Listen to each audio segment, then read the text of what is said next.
Esse é um projeto de leitura livre. Fique à vontade para ouvir qualquer conto em nossa biblioteca e solicitar novos audiolivros. Curta o vídeo, inscreva-se no canal e ative o sino de notificações para não perder todas as novidades. Em especial ao mês do Halloween. De Howard Phillips Lovecraft. O festival. Use fones para uma melhor experiência. Eu estava longe de casa, e o feitiço do mar oriental havia caído sobre mim. Ao crepúsculo, eu o ouvia batendo nas rochas, e sabia que ele ficava logo depois do monte, onde salgueiros se contorciam contra o céu claro e as primeiras estrelas da noite. E como meus pais haviam me chamado para a velha cidade mais adiante, atravessei a neve rasa e recém-caída, ao longo da estrada que subia, até onde Aldebaran bailava por entre as árvores. Na direção da cidade muito antiga, que eu nunca tinha visto, mas com a qual várias vezes sonhara. Era o Yuletide, que os homens chamam de Natal, embora saibam em seus corações, que é mais antigo que Belém e a Babilônia, mais velho que Mênfis e a humanidade.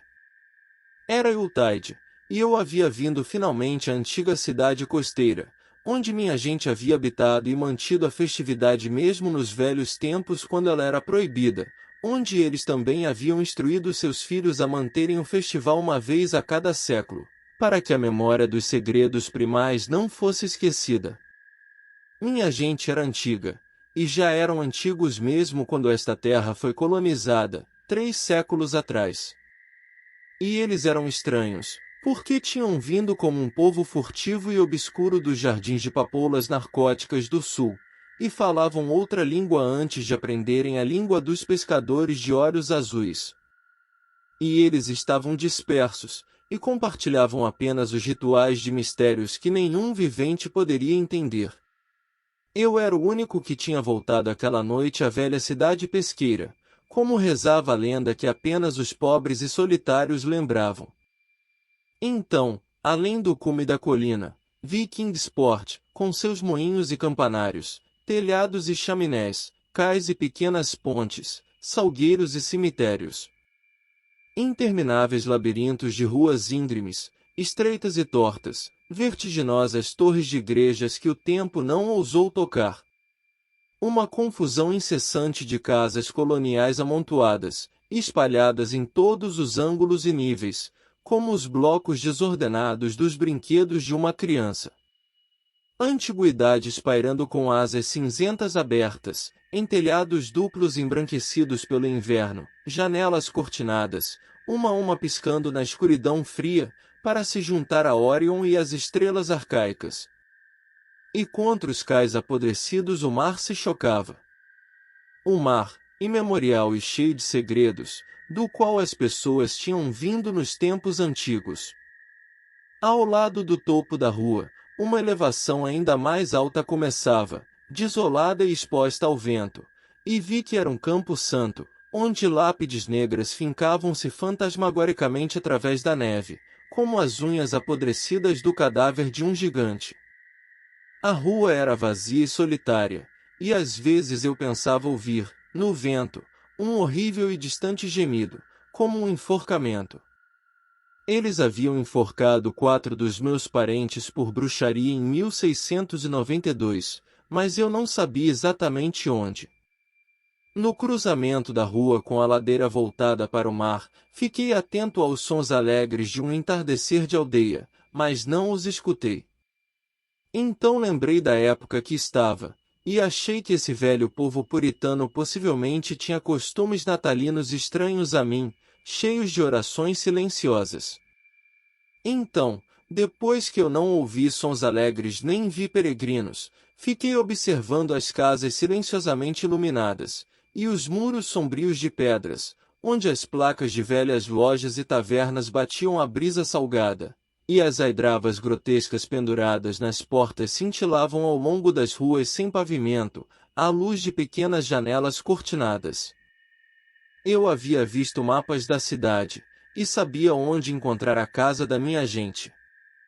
Foi dito que eu seria reconhecido e bem-vindo, pelas velhas tradições da aldeia. Então me apressei pela Back Street, até a Cyclow Court, e atravessei a neve fresca sobre toda a laje que pavimentava a cidade, até onde a Green Line levava aos fundos da Market House. Os velhos mapas ainda serviam bem, e eu não tive nenhum problema, embora em Arkham devem ter mentido quando disseram que passavam bondes por ali, já que não vi um único fio no alto. A neve teria coberto os trilhos de qualquer modo. Estava satisfeito por ter preferido andar, pois a aldeia branca tinha parecido muito bonita da colina, e agora eu estava ansioso em bater a porta da minha gente, a 7ª casa à esquerda na Green Line, com um antigo telhado pontudo e segundo andar ressaltado, tudo construído antes de 1650. Haviam luzes dentro da casa quando me dirigi a ela, e vi pelas janelas de grades cruzadas que deveria estar muito próxima de seu estado antigo. A parte superior sobressaía a rua estreita e coberta de grama e quase encontrava a parte que sobressaía da casa em frente, de forma que me encontrava quase num túnel, com o degrau de pedra da porta totalmente coberto de neve. Não havia calçada, mas muitas casas tinham portas altas que eram alcançadas por degraus duplos com corrimãos de ferro. Era uma cena estranha, e como eu era um estranho à Nova Inglaterra, nunca havia visto algo assim antes. Embora isso tenha me agradado, eu teria saboreado melhor se houvesse pegadas na neve, pessoas nas ruas e algumas janelas fechadas sem cortinas. Quando sondei a antiga aldrava de ferro, fiquei com um pouco de medo. Algum temor havia se acumulado em mim, talvez por causa da estranheza da minha herança, a falta de movimento e o silêncio estranho da manhã, naquela velha cidade de costumes bizarros.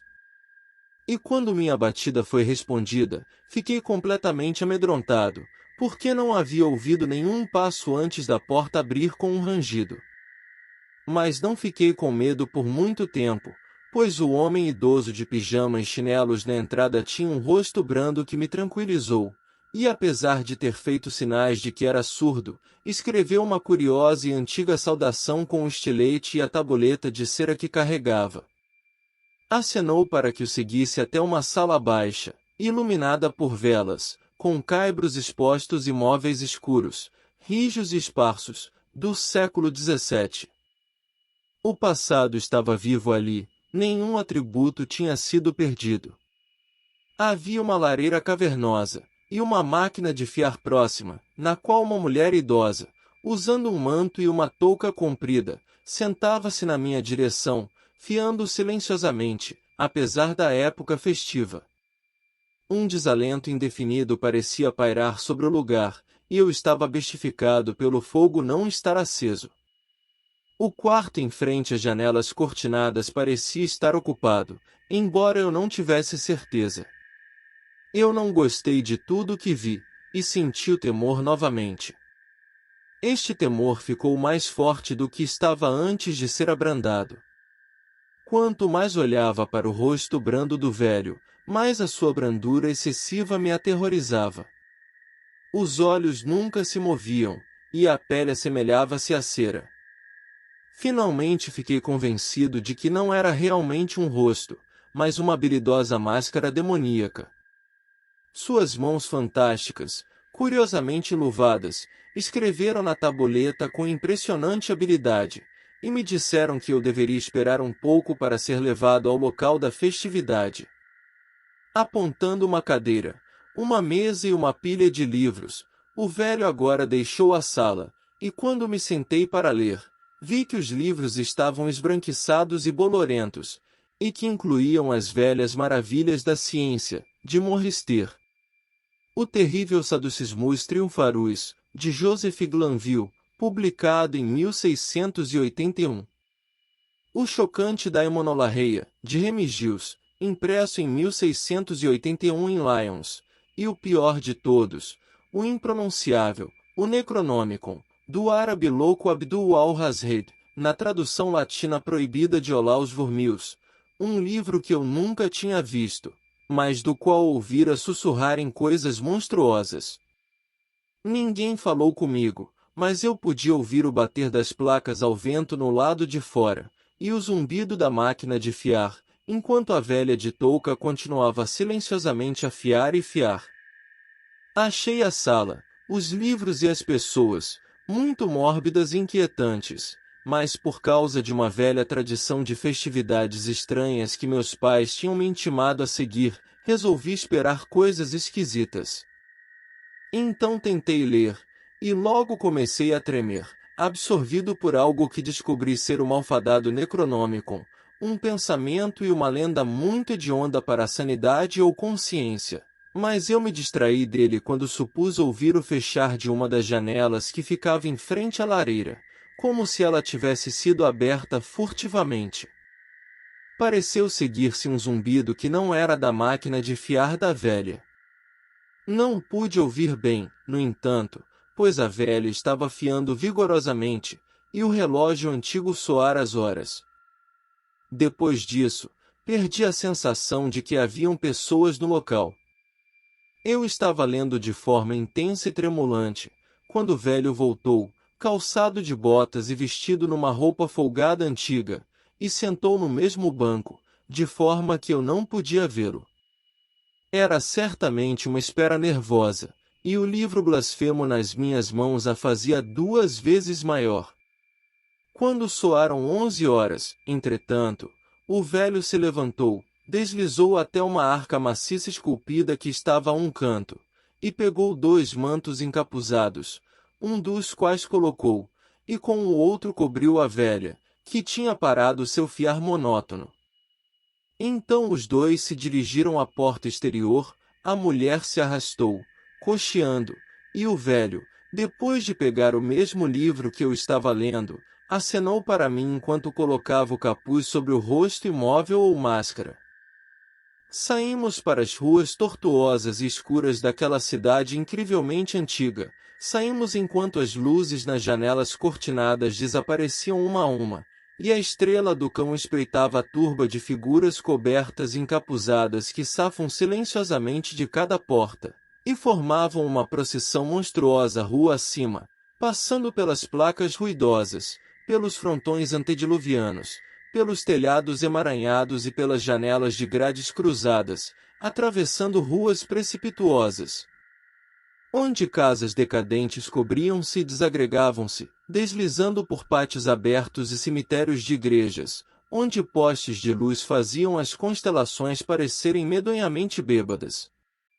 Em meio à multidão, segui meus 2 guias silenciosos, empurrado por cotovelos que pareciam extraordinariamente macios, e pressionado por peitos e estômagos que pareciam anormalmente felpudos, mas sem nunca ver um rosto e nunca ouvir uma palavra.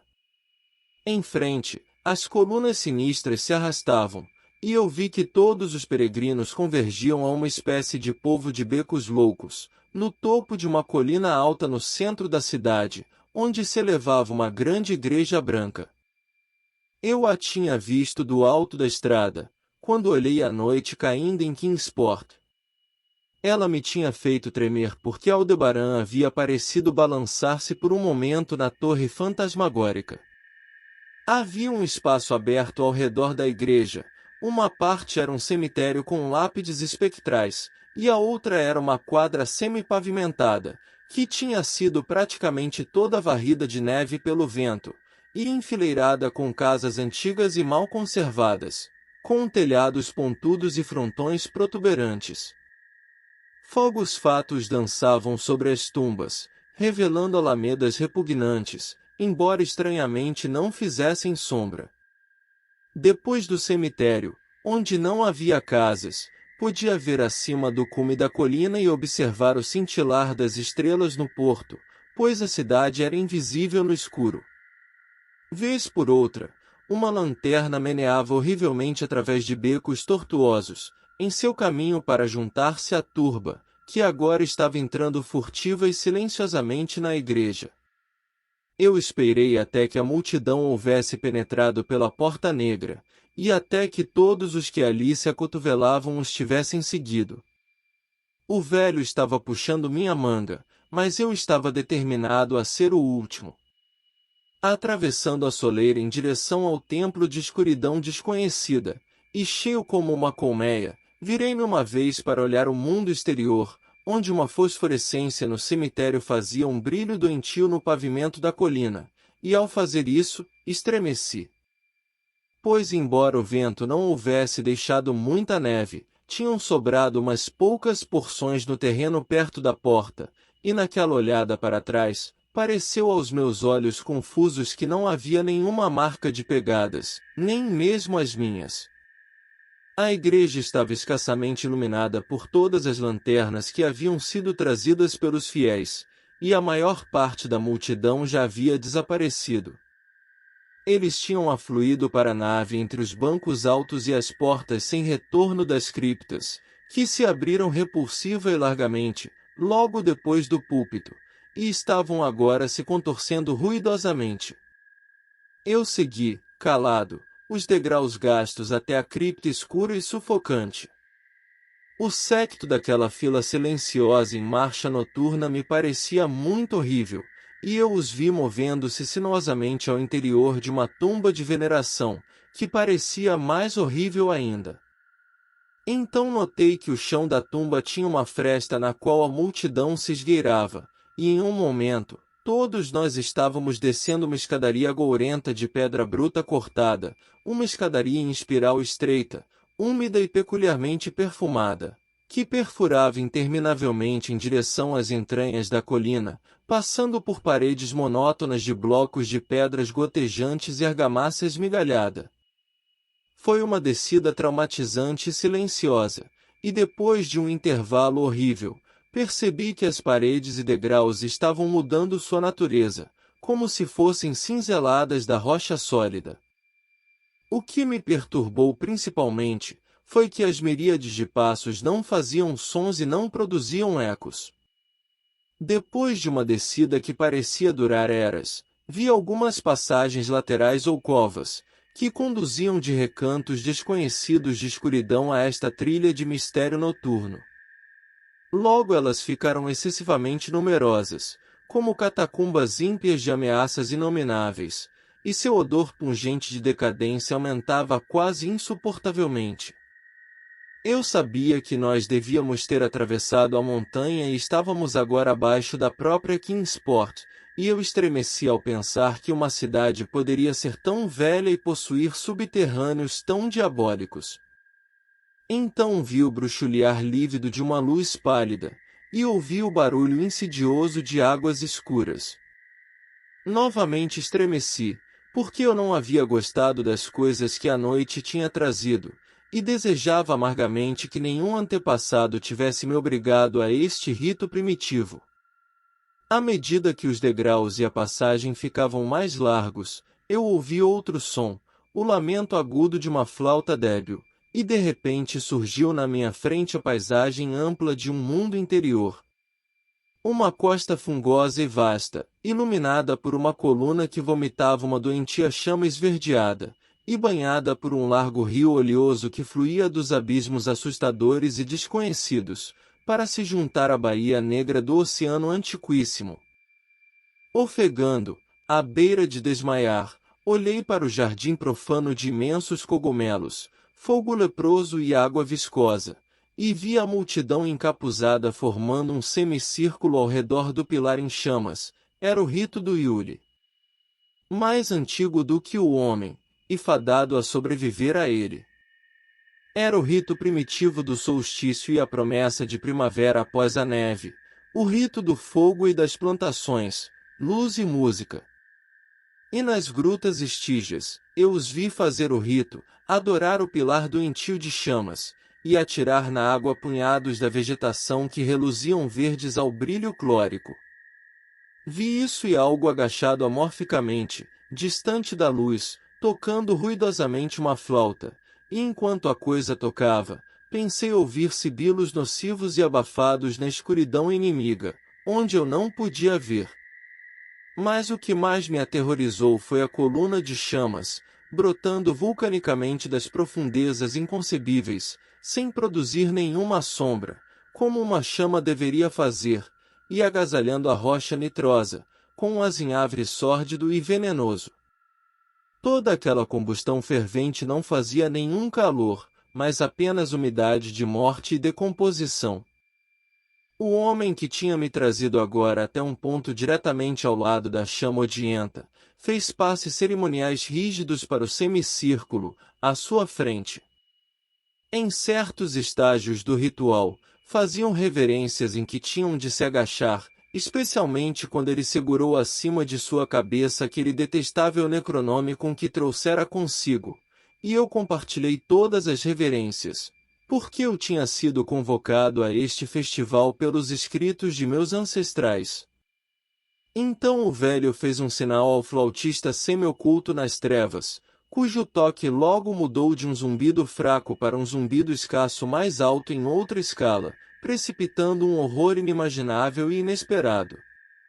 Com tal horror, quase afundei na terra coberta de líquens, trespassado por um temor que não pertencia a este ou a nenhum outro mundo, mas apenas aos espaços enlouquecedores entre as estrelas. Vindas da inimaginável escuridão, além do fulgor gangrenoso da chama fria, das léguas tartáricas pelas quais o rio oleoso corria sobrenatural, oculta e obscuramente surgiu uma horda de seres alados e híbridos domesticados, que nenhum olho são, jamais poderia captar, ou nenhum cérebro normal jamais poderia recordar, batendo ritmicamente suas asas. Eles não eram propriamente nem toupeiras, nem abutres, nem formigas, nem morcegos vampiros, nem seres humanos decompostos, mas alguma coisa que eu não posso e não devo recordar. Eles sacudiam um pouco seus pés cobertos de teias, e um pouco suas asas membranosas, e quando alcançaram a turba de celebrantes, as figuras cobertas as pegaram e montaram, e saíram, uma a uma, cavalgando ao longo da extensão daquele rio mal iluminado, em direção a poços e galerias de pânico onde nascentes venenosas mantinham cataratas ocultas. A velha fendeira tinha ido com a multidão, e o velho só ficara porque eu tinha recusado quando ele tentou me motivar a pegar um animal e cavalgá-lo como o resto. Eu vi, quando cambaleei sobre meus pés, que o flautista amorfo havia desaparecido, mas aqueles dois monstros estavam esperando pacientemente. Quando recuperei o equilíbrio, o velho tirou seu estilete e a tabuleta, e escreveu que ele era o representante dos meus ancestrais, que tinham fundado o culto do Yule neste local antigo, que tinha sido decretado que eu voltaria, e que os mistérios mais secretos ainda estavam para ser apresentados. Ele escreveu isso com mão muito velha, e como eu ainda hesitava, puxou de sua túnica folgada um anel e um relógio, ambos com os símbolos da minha família, para provar que ele era o que dizia ser. Mas era uma prova revoltante, porque eu sabia por papéis velhos, que o relógio tinha sido enterrado com meu tataravô, em 1698. Em seguida, o velho tirou o capuz e apontou para a semelhança da família em seu rosto, mas eu apenas estremeci, porque estava certo de que aquele rosto era apenas uma máscara demoníaca. Os animais alados estavam agora arranhando impacientemente os líquens, e eu vi que o velho estava ele mesmo quase impaciente. Quando uma das coisas começou a se mexer para ir embora, ele se virou rapidamente para detê-la, então seu movimento repentino desalojou a máscara de cera, de que outrora deve ter sido sua cabeça. E então, por que aquela posição de pesadelo me barrava a escada de pedra, de onde tínhamos vindo? Eu me joguei no rio oleoso que borbulhava de algum lugar das cavernas até o mar, me joguei naquele suco putrefato dos horrores do interior da terra, antes que a loucura de meus gritos trouxesse toda aquela legião mortuária que esses abismos pestilentos ocultavam. No hospital, disseram-me que eu havia sido encontrado semi-congelado, no porto de Kingsport, ao alvorecer, agarrado ao tronco flutuante que o acaso mandou para me salvar. Eles me disseram que eu tinha pego a bifurcação errada, na estrada da colina na noite anterior, e caído dos penhascos no ponto laranja. Isso era uma coisa que deduziram das pegadas encontradas na neve. Não havia nada que eu pudesse dizer, porque tudo estava errado. Tudo estava errado, com as janelas largas mostrando um mar de telhados nos quais apenas 1 em 5 era antigo, e o som de bondes e motores nas ruas abaixo. Eles insistiram que esta era Kingsport, e eu não podia negar. Quando fiquei delirante ao ouvir que o hospital ficava perto do velho cemitério da igreja na colina central, eles me mandaram ao Hospital Santa Maria, em Arkham, onde eu poderia ser mais bem tratado. Gostei de lá, pois os médicos tinham mentes abertas, e até me emprestaram sua influência para obter a cópia, cuidadosamente guardada, de Contestáveis Necronômicon de Abdul al-Hazid, da biblioteca da Universidade de Miskatonic. Eles disseram alguma coisa sobre uma psicose, e concordei que eu deveria tirar todas as obsessões mórbidas de minha mente. Lendo o hediondo capítulo, estremeci duplamente, porque não era realmente novo para mim. Eu o tinha visto antes, deixe as pegadas dizerem o que eles quiserem, e seria melhor esquecer onde eu o tinha visto.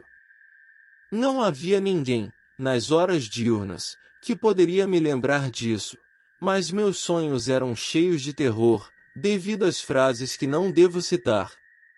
Ouso citar apenas um parágrafo, traduzido em nossa língua como posso, do estranho baixo latim.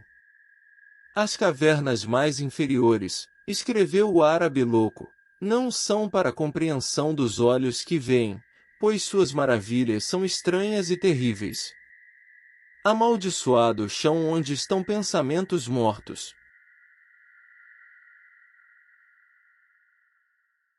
Obrigado por assistir. Inscreva-se no canal para próximos vídeos. Até a próxima.